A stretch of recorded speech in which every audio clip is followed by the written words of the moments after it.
reka mbibutse intambara y'abacengezi yarangiye ite?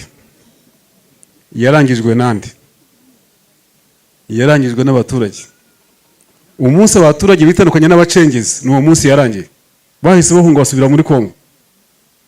So rero mubyanze hano ni iwanyu, ni mu muteye ku mupaka hano, hari ahantu hano hadatuwe se muratuvunisha. Buri ingabo z'u Rwanda ntabwo imbaraga zazo zo kurwana amagendo hano. Hoye ingabo z'u Rwanda zikwiye kuza igihugu cyatewe hano ku mipaka, haje abantu bitwaje imbunda, babandi bavuga ngo bazarasa u Rwanda, ngo baturase, ngo barase ingabo z'u Rwanda. Abo ngabo mukabaturekere, ariko mudutwara muri magendo kubera iki?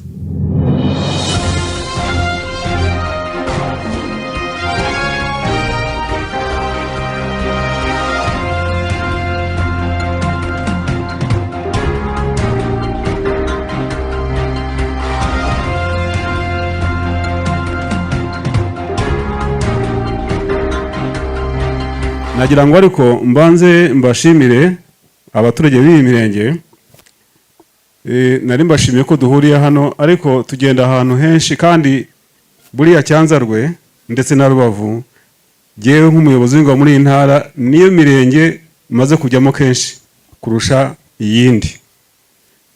Ariko sinzi niba mwese munzi, reka mbanze mbibwire. Nitwa Major General Eugene Nkubito, umuyobozi w'ingabo muri iyi ntara nyine. Cyanzarwe rero hari aho twahuriye hariya haruguru, Rubavu hari aho twagiye duhurira inshuro nk'ebyiri tuganira.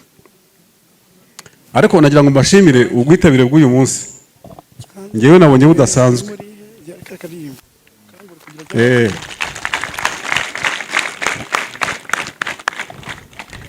Ariko nimbashimira ntimukagira ngo mwakoze ibitangaza. Buriya iyi nama tuba twajemo hari biba bituzanye nk'abayobozi, ariko namwe hari bigomba kubazana nk'abaturage. Maze rero buriya ni mpanguye, ntimukagira ngo turabashimira ngo mwadukoreye neza. Ni ukwishimira ko twese nyine duhuri, natwe buriya munaza kudushimira ko twabasuye, natwe tubashimire ko mwaje. Ariko ntimukagire ngo buriya mwakoze ibitangaza, turabashimiye ko mwatugiriye neza. Oya, ntabwo ari byo. Ntabwo mwatugiriye neza, ahubwo nyine mwaje uko ariyo gahunda twasezeranye ngo duhurire hano gusa. Cyokora tukabishima nyine muri ubwo buryo ko tuba twitwaye neza. Ndagira ngo kandi mbashimire ku mutekano wavuze uri hano, nubwo nta byera ngo de, ariko mufite umutekano, muratuje, murakora imirimo yanyu neza, nta kibazo. Ndetse mbashimire n'iterambere nyakubahwa meya yajya bivugaho. Hari ibyo musigaye mukora mutakoraga mbere kubera ko mutari mugitayeho, ugasanga ntago bigenda neza, kandi igihugu cyacu kirimo kiratera imbere, kandi n'abandi ku isi niko bateye imbere. Buriya ibyo bihugu mubona bavuga ngo byateye imbere, abantu bakunze no kujyayo ngo bajye mu bihugu ngo byateye imbere, batangiye ari abakene, barabakene, hanyuma ariko twebwe twari tunameze ubwo wenda twateye n'imbere. Uko u Rwanda rwari rumeze na kera wenda rukennye, hari abazungu bakize uyu munsi bari bakenye inyuma kuva u Rwanda rwabaho, ariko barakize bateye imbere. Icyo bakoze ni iki rero? Nkuko nyine bakoze, bakava mu bunebwe, bakava mu kwifusha ubusa, bagatera imbere. Ariko icya mbere bahereyeho ni ukubaka umutekano w'ibihugu byabo, noneho iterambere rikihuta, ntawe uri guhungabanya, nta kirikoma imbere. Rero nabashimiraga yuko hari ibimaze gukorwa mu rwego rw'umutekano ndetse n'iterambere. Hari ibyo ubona bigenda bitera imbere ku buryo twabashimira yuko nibura hari ikiriho gikorwa dufatanije twese. Ariko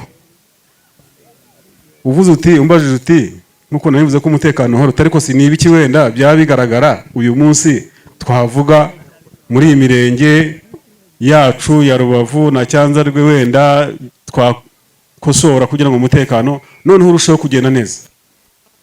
Hari ibyo rero bavuze, reka mpere ku kintu rero cya magendo. Magendo abantu bakunda kuyijyamo, bariya bayijyamo, ariko nk'umurenge wa Cyanzarwe na Rubavu, kuva tuvuze ikibazo cya magendo, na kera ntaraza gukorera hano najyaga mbibona, hari n'abantu baraswaga hano, kumva ngo umuntu yarashwe ugasanga habaye ibintu bitari byiza, ndetse n'abantu rimwe bagahaguruka bagafata n'amabuye bagatera amabuye imodoka z'abashinzwe umutekano ngo babiciye umuntu, ngo abasirikare barashe cyangwa abapolisi, ariko babarasaga kubera iki? Ninde wari ubanze? Ninde wagiye kubashaka ngo barase? Bavaga he bajya he? Umuyobozi wa polisi yavuze za nzira ziri hano abantu bishyiriraho,